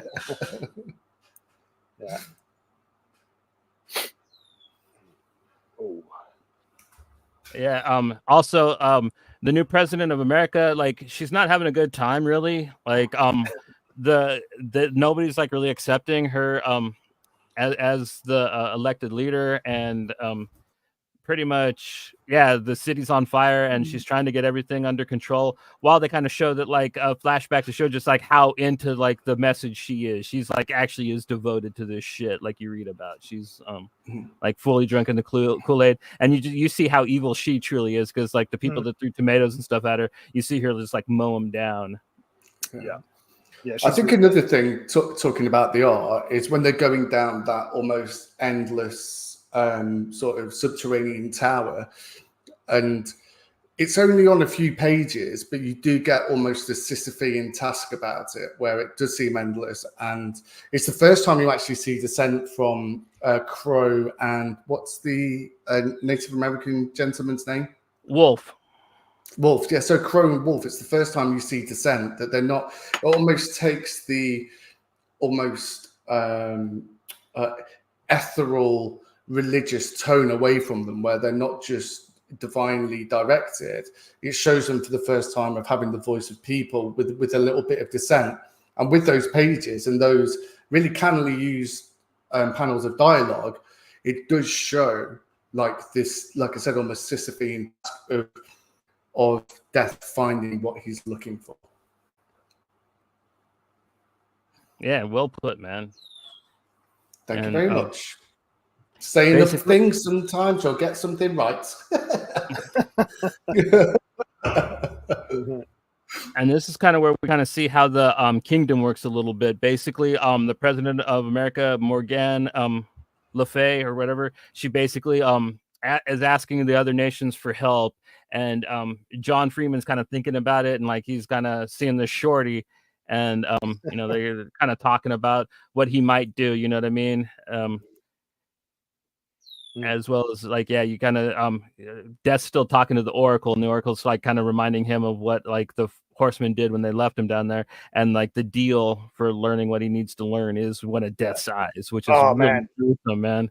These panels were fantastic. I was this, like, as I said, the art at first I was like, okay, it's cool, it's good, but man, as the story goes, you just see Dragotta, he just channels in, and panel to panel, like every panel is almost like just gorgeous, you know, going through, and he just really finds his groove, and it's fantastic. Yeah. And yeah, you kind of see how the royal family operates in the kingdom. Like there's a bunch of underling princes that are all vying for their father's attention. This is like his brother, the ninth in line, and like yeah, he likes doing those shots from between the legs. That's like the fourth time I think I've seen a panel. Yeah, where he introduces a character. That's like that kind of like that Western pose where hands at the ready on the sides, a shot through the legs. You know, he resorts to, and it's a good shot. It's a fantastic shot. Like, I'm not complaining. Like, it's great. But I've noticed he likes going back to that one. It's a good shot. What that reminded me of something else that Mike Del Mundo said to us, because we're saying how he does mostly covers now, and that because of the level of detail he puts on each of his panels, that, you know, is it stressful? And he just said, well, there's one rule that I learned, and it held me in good stead. When in doubt, black it out. That's true, because it's a silhouette, right, of the character. So, you save time on detail and shit, and it's just as effective. Like, would it have added anything to the scene by putting all those details into the legs and the hands and the gun? No, it actually puts you in a better POV. Yeah, you focus more on the character Freeman, right, Johnny? That's his name. Yeah. Yeah. Yeah. And like sure. it's awesome. Like he like lights these fools up, like blows his little brother's leg clean off, pretty much, man. Which kind of comes back to bite him. And then he goes and meets with his dad to kind of I don't know, kind of see what's up, you know. And like he finds out that the girl that he was seeing is like one of his spies, and she kind of told on him that like he was having kind of talks with LeVay, and so the king kind of tells him like what he's going to do when he goes to the meeting, and pretty much they establish they're kind of on the same page, basically. Like they're like, oh, she's asking for help, we're going to give her the help so that way we own her, like she's going to have to do what we want in the future. It's kind of like their plan. And by this time, I think it's established that the Freeman character is like the quickest gun, right? Out of all the characters, I think he's the quickest shot, right? That's kind of what they explain when he fights his brother and stuff. They establish that. So anytime he comes into conflict, you know, the person's got they've got to be ready. They got to be witty to defeat, because when it comes to straight up skill, that Freeman character is just going to blow you to bits, you know? So it establishes him as a very dominant, like powerful character when it comes to any physical interactions with other characters. So yeah, after the Oracle, basically, Death decides that they're gonna go ask Wolf's dad, the chief of the nation, pretty much, and King Witch, pretty much, like where the sun's at. You know what I mean? And also the three horsemen don't believe that Babylon is actually the beast that he's supposed to be. They think that he's kind of a false prophet. Right. Yeah, and they're willing to do another jump through evolution, basically, another try at this. Just they're going to try to kill him off and do another attempt at the apocalypse later, because they don't think that it's kind of their meaning, but they also just really want revenge against Death, pretty much, I think, is like their main motivation. So they're planning on snuffing him. But like the cool thing is Balloon's onto it, and he kind of told Babylon that they're up there. So like they're plotting, which is pretty cool. This is kind of when you really start getting to know these two characters quite a bit more, which is pretty cool. Yeah. And yeah, this is the start of a great relationship right here. Yeah, Wolf, like they catch up to his dad, and like he's kind of in the border between like the Deadlands and the land of the living, because I guess that's where his dad's at his most powerful, and like they're leaning on him, trying to get him to say where Death's kid's at, but like his dad just transforms into this huge monster, man. You get this really cool fight. He's like this kind of crazy giant Wendigo thing, man. Yeah. Oh, that panel's fantastic. That splash page, so fucking good. This is what I mean. Once you get almost the 10 issues in, Dragotta, man, like almost every panel is it's just awesome. Like he really finds his groove, and with the action and the way he draws it from panel to panel, I mean, just great stuff. I think this is roundabout where I really started to enjoy it. Where I didn't feel like it was a kind of a bit of a trial to piece it together from this point. From when we first get to Babylon being a main character and not mentioned in passing. From this point on, just before I really started to get into it. Yeah, where the horsemen are there, then he's like the plotting starts where he had for his escape and survival. And also it allowed you to read between the lines. There's no real direct correlation. Yeah, there's a couple of conversations about much prophesizing about what may or may not come to be, but at the same time you start to work out the positionings of the different factions, and in your mind you start to develop this map, and it becomes a little bit easier at this point. And I also think the actual story writing it concentrates a little bit more on the characters and develops them a little bit more. You start to get a little bit more depth in them from this point on. This is where I was like, yes, let's get to the end of it. Yeah, they start by establishing the stakes, and then dive into the personal relationships amongst the players. Yeah. Oh, that character is so cool. But yeah, like basically, a Wolf like cuts him out, man. Basically, like slices him down, and his dad's just chilling there, kind of like Attack from Titan, and like he's kind of like actually kind of talking to his dad for real for the first time in a long time. You kind of get like, because like Wolf left and kind of became his own kind of witch and stuff. Apart, so I guess he didn't really believe in what the Chosen was for, and you kind of see here a hint that him and John Freeman kind of were raised together, which kind of becomes a big part of the book a little later on. Like, he's kind of connecting with his dad when, boom. Oh yeah. Oh shit, that fucking splash pages, man. Oh, the jaw.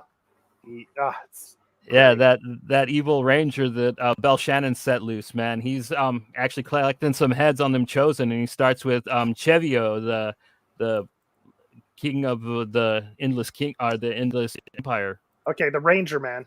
The Ranger. He assassinates Wolf's father. Who would you cast for the Ranger? I was thinking, what's his name from Supernatural? Jensen Ackles?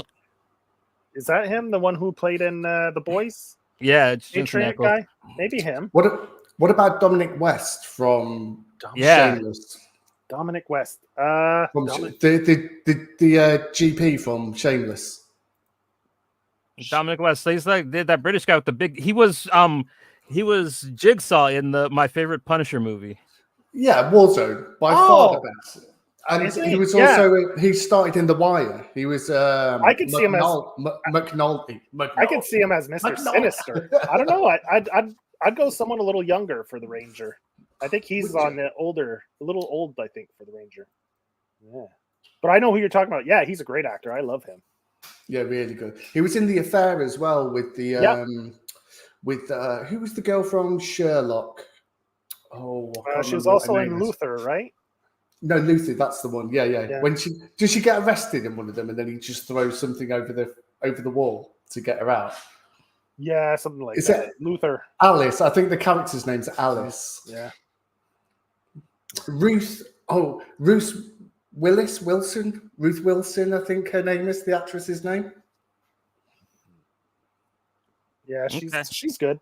I like her in pretty much anything she does. She's usually pretty good. Well, I'm glad we agree. Thank you very much, Joe.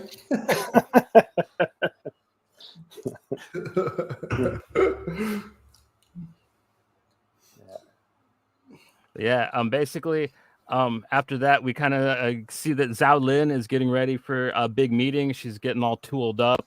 She's going to go address the rest of the leaders. Yeah, she's getting all gangster, man. She's got her badass sword. And this is where we kind of see a little bit of Chamberlain's dark history. Like this box that he talks to is going to come way more into play as the story goes on. But yeah, like he's plotting, man, and he's got big things in his future that we'll be getting to in not too long. But yeah, Bell Shannon, he's like having these kind of crazy dreams, and like he's kind of possessed in a weird way. Like there's a weird spirit that kind of has sway over him as you kind of start to see. And this dream's kind of the first hint we get of it, like that he has.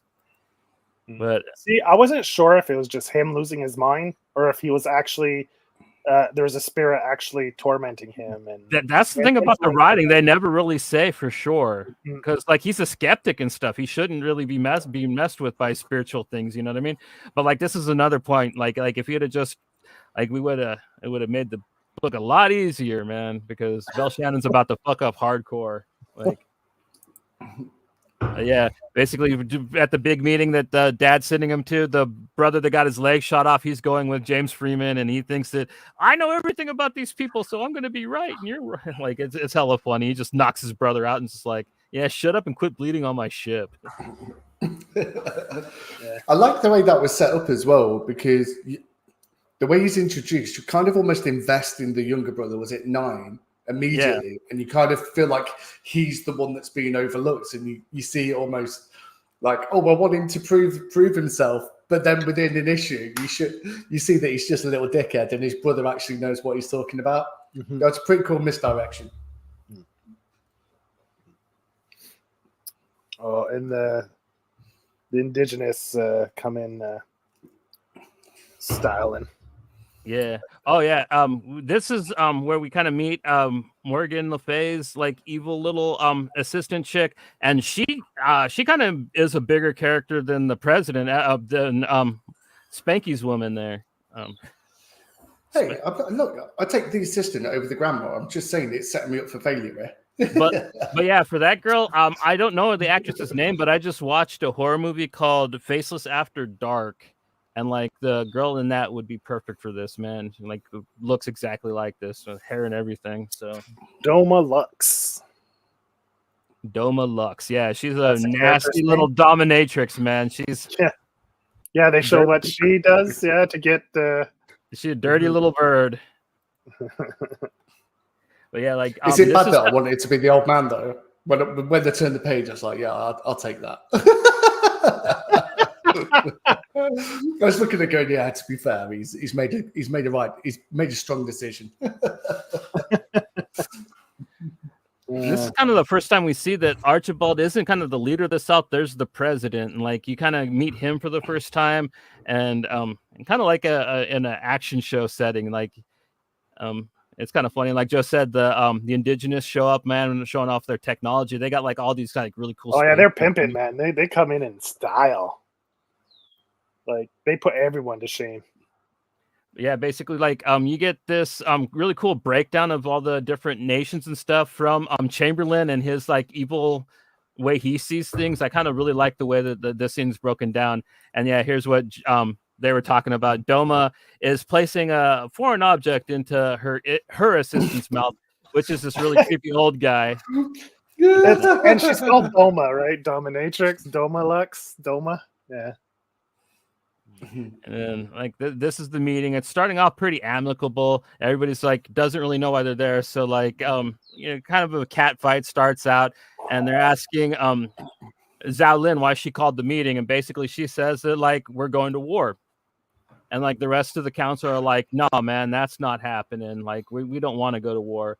So like it's kind of getting voted down, but then all of a sudden, boom! My God, this I would love to have the original page and hang it on the wall. That's a poster right there. I love that splash page.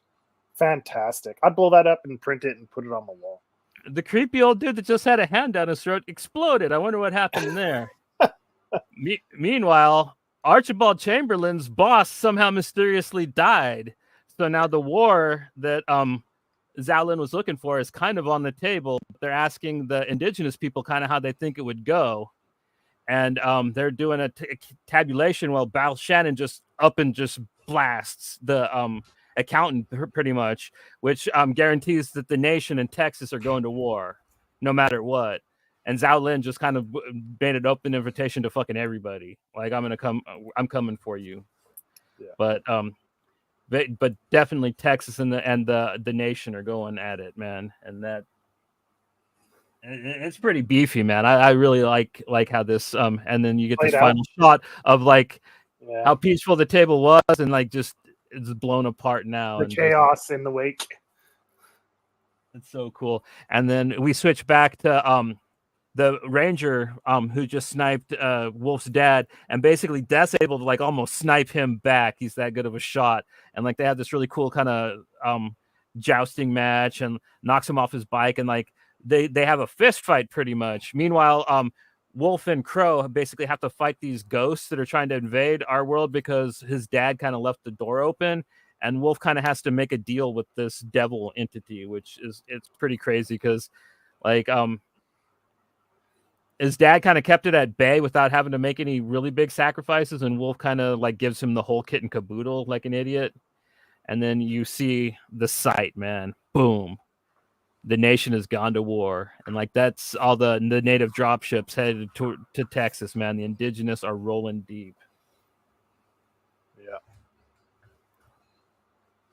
And yeah, basically, this is another scene where you really get to see just how evil Archibald is, man. Because this is the funeral for the president. He's meeting with his grandkids, and he tells these kids like this really great story about like how their grandpa was the greatest man who saved him and shit.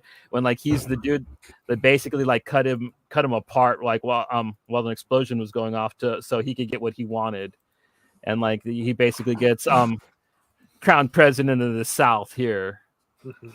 And so, yeah, the battle lines are really well drawn, and yeah, we're well past the point of no return now. Yeah. And I got to upload some more pictures, man. Yeah. So what did we decide the Ranger? Who was did we come to a final consensus for the casting? Dominic West was probably the best one, but like you were saying, you think he's a little too old. I think so, because in this he's like one of the younger players in all of this. Like he's kind of newer to the scene, but I like Dominic West. Like I wouldn't be upset to have him there. What about Paul Mescal then? I mean, he's going to be in Gladiator 2, the lead in that at the end of the year. He's really beefed up. He was in Paul Mescal. It's okay. Here we Mescal. go. Yeah, he was in After, I think it was called After Sun, which was my film of the year in 2022.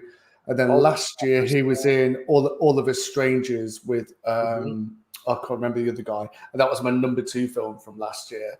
So he's just a great actor, and you know, he's young, he's vibrant, he's hot. I mean, as in like he has heat. And after him leading Gladiator 2 at the end of the year, he's going to be a big name soon. Gladiator 2. Well, that kind of opens me up. I thought of some guy. He's an Australian actor. His name's Sullivan Stapleton. He was in the show Strike Back, and then he was also in the show what was it called? Where it was a lady from the Thor movie. She had tattoos all over her body, and like blind spotter or something like that. Yeah. He'd be pretty good, and he can do American hella good because like he usually plays Yanks and stuff. He's just on he's like not too young, not too old. He falls right in that middle age where I think, and he's got that jarhead look. Yeah, with the beard, like the 5 o'clock shadow. Yeah, he's definitely got that southern drawl to him that you need, because that's all I could think. It takes someone who has that southern drawl, right? That kind of southern hunky look where, you know, like talk less. You know, like the girls are like fingers on their lips, just talk less. Just let me enjoy the physical aspects of you.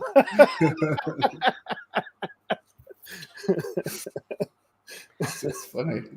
So this jumps us to like back to the what's his name? Babylon storyline, and the horsemen are chilling at the armistice, and they're gonna talk to the living word now that it's kind of become this entity, like what they should do with Babylon, because they don't think, they're asking if it could be wrong about what its purpose is, and like it tells them that like they can't go against the the plan and stuff, and like so they were actually gonna like kill their own little monster kind of, so they could do what they want when war breaks out pretty much, and you see like the Texas get invaded, and war kind of just like breaks out into this joyous thing because he hasn't felt a war since last time, and meanwhile at the same time the armistice just gets blown up, so it kind of separates them from the and this guy, he actually literally becomes the living word. He eats the pages, and like he actually kind of rides the beast around, and like this is kind of the form that he'll take for the rest of the book, and they kind of symbiotically kind of grow back together. It's really gnarly, man. I love the creatures in this, man. The world is just so neat.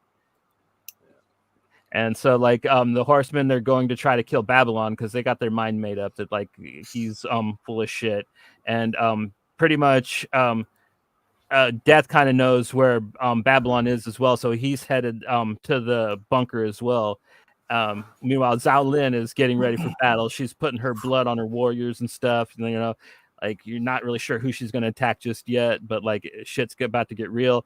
Meanwhile, Babylon knows that the it's a few seconds away, but they've been running what's it called, simulations of the attack for when the horsemen get here, so he's all ready to roll and stuff, and like him and Balloon are talking, and he's got the whole thing set up, so he slips in behind him, and he kind of sneaks back, and they send Conquest after him, and like he beats the fuck out of him, cuts his leg off, and then just smashes his head with Balloon. And I think this is the first time where we see how he sees the world, right, through his helmet.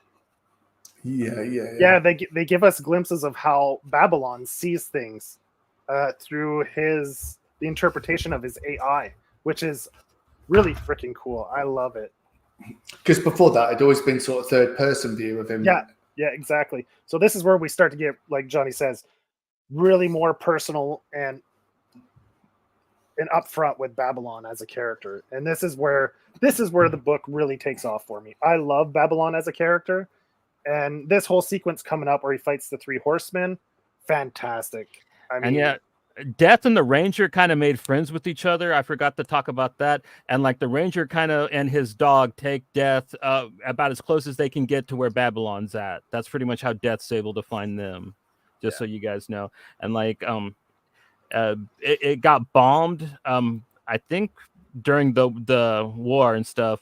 And so like when Death gets there, it looks like it's all bombed out, but Babylon actually was able to escape on balloon. And yeah, like Joe said, they kind of show how he sees things. Like he's actually like in a grassy field, but it's showing him like it's bombed out, and it's like apocalypse. He sees apocalypse, but it's a beautiful setting, right, with the sunflowers, and but all it is an apocalyptic, nuked out landscape. That's what the way he sees the world.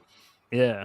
And that's how that ends, man. It's kind of like, well, and it's kind of sad too, because like he trusts Balloon implicitly, and like Balloon says that he'll never lie to him. Meanwhile, it's doing this to him. It's showing him.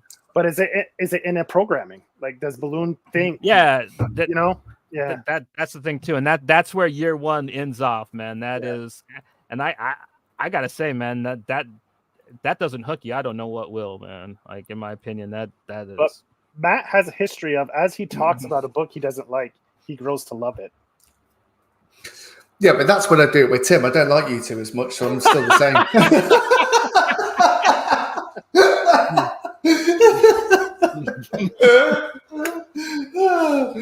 Although, to be fair, if you think out the 25,000 followers we had on Twitter at one point, you know, you're up there in the top 5 still. So,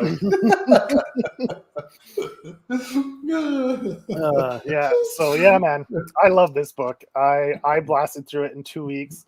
Like I said, I had all 45 issues, so I just read them straight through. So I think maybe on digitally, right? Yeah, digitally through 2 weeks. Okay. Over the space of 2 weeks, I did all 45 issues. Yeah, I read it today, all in one shot. Yep, but it was a really easy. It was a really easy read, though. Like, I wasn't even with Deadly Class because I loved it that much. I wanted to do it for my own enjoyment, because once you've done 3 or 4 issues of that and you've got a week, just save some enjoyment for tomorrow. I'll go to bed happy no matter how much I read of that. But yeah, I did a deluxe. What they called the I did the swamp thing. Or the absolute editions. I was doing them in about a day when I did From Hell in a day. I don't know how you did that. I don't know how you did that. So did you read the whole run, or did you just read the first the first hardcover? Oh no, yeah, I just read this. I read this this morning. I got out of bed at about 8 o'clock, and I sort of put the kettle on and had a look on the internet and sort of took my time with it, and I finished them about an hour or 2 before we started. So yeah, and so people know you're in England, so you're 5 hours ahead of myself. So it's not like you read it in 4 hours, Oh yeah. But it gave me enough time to do a little bit of research and that sort of thing, and yeah. So you enjoyed it enough by the end that part 2 will be. We're not going to squash part 2. Oh no, we're definitely going to do part 2. I think there's enough intrigue there. Like, it's tantalizing, isn't it? Do you know what I mean? I'm eager to find out what happens next. And yeah. No, but I was only winding you up a bit when you were saying what's I was just giving you thumbs down emojis. Yeah. Well, I like that. I like going back and forth with you. Just taking shots. Shots fired. I think it was because the war started in the comic, and I was like, "Oh, I want a part of that. Let's see what Joe says to this." Yeah. And to be fair, you were very polite about it. You're like, "Oh, well, Pat likes it as well," and this, that, and the other. Yeah. And I was like, "Don't care." Like, no matter what you said, it was just thumbs down. Yeah. No, I've enjoyed it. I enjoyed it. We can't all enjoy everything that everyone else does, so No, I do think though when people say art is subjective, I think it becomes less subjective the more art you consume. I think that when I was listening to when I had like I was doing reviews for a music magazine, like a local one, and I did Twitter where I'd recommend stuff, and I was listening to about 500 new releases a year. And I think if there's a swing between subjective and objective, my opinion was more objectively true, not because I'm good at music, because I was listening to so much music that I just have it's like refining a palate. So yeah, I think like with same with comics or prose or whatever it is, I think the more you read, the less subjective your opinion becomes. So yeah. So all that means, Joe, is I know what I'm talking about because I like From Hell and you don't. Well, let's disagree on that one. No, I'm joking. It's fucking horrible to read, isn't it? Even though I enjoyed it, it is fucking horrible to read. Well, it's a slog and a half, man. You gotta really make yourself invested in it. Like, I mean, if you enjoy like the whole carriage ride where he's going to all the landmarks, if that kind of shit like floats your boat, then you'll be able to get through that first chunk of it. And that was painstaking, mate. Yeah, you get rewarded though. The second half of it becomes a lot more narrative driven, and it's not about the specifics. Like you've already got the, you already have the muck and the grime of Whitechapel, and it's setting up all these characters almost as a series of bit unrelated vignettes. Mm-hmm. But by the end of it, the second half of it is some of the most supreme comics I've read. But it's Alan Moore, though, like isn't it? 400 or 500 pages of comic before you get there, right? Before. Yeah. I mean, I wouldn't recommend it to anyone. Like I'd say, if you're like fucking banging to your comics and you want to do it as an experience, do it as an experience. And even the turgid nature of it is the experience. Mm-hmm. You're kind of doing it. You're not doing it for the story. Like I said, you're doing it to experience the story. But it's it is hard going. But I still love you, Joe. Yeah, you're still my friend. But then again, for a comic to hit 45 issues, a lot of people have to like it, and Hickman has to be doing something right. So, well, exactly, yeah. So I guess we'll call it score draw then. Like Freeman against. Going up against Freeman, man. Get your bullet shut off.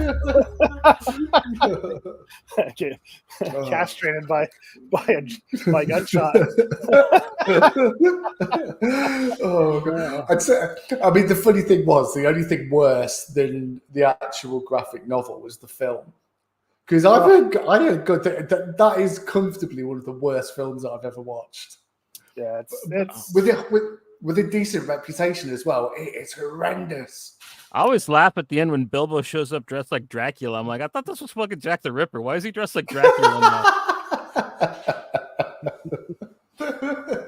Like, who decided Bilbo Baggins should be fucking Jack the Ripper? Like, I know that was before he was Bilbo, but whatever. Yeah. And he kind of does at one point. He goes like, when he wants the ring, and he goes. Yeah. He did have that. Yeah. He had that almost like fanciful vampiric sort of all of a sudden character.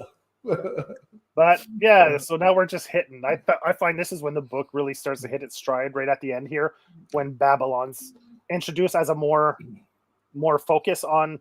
It goes from death. Like it switches from death being the focal, like the driving force of the story, to now you'll see Babylon becomes a bigger driving force to the story. It'll still change though, man. Yeah, it still goes back and forth. There's going to be a lot. There's going to be a lot about John Freeman. There's going to be a lot about Archibald. There's going to be a little bit more about Belle Shannon. Mm-hmm. It's a good balance though. Well, good. So we still have some banners here, so we might as well throw them up, Johnny?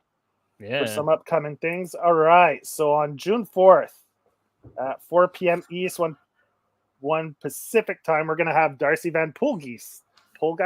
Pulgis.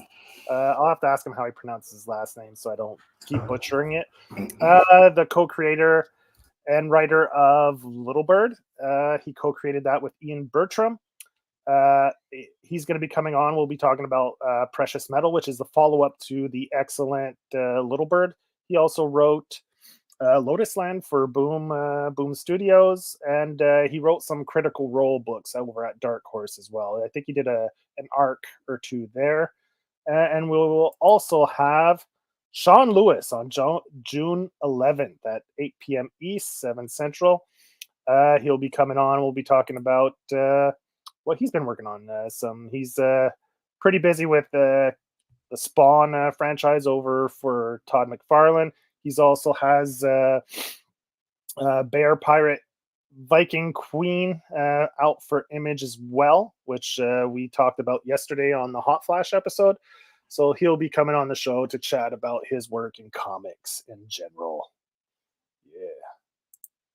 And we'll also have, in between there on June 8th, I didn't do a thumbnail yet, we'll have David Luan is going to be coming on. He just finished up a Kickstarter for Narita issue 2, and he's working on another book that the Kickstarter will be launching at the beginning of June as well. So he'll be on Saturday, June 8th, 8 p.m. East, to come talk to us about what he's been up to, his latest work, and the Kickstarter that's coming up.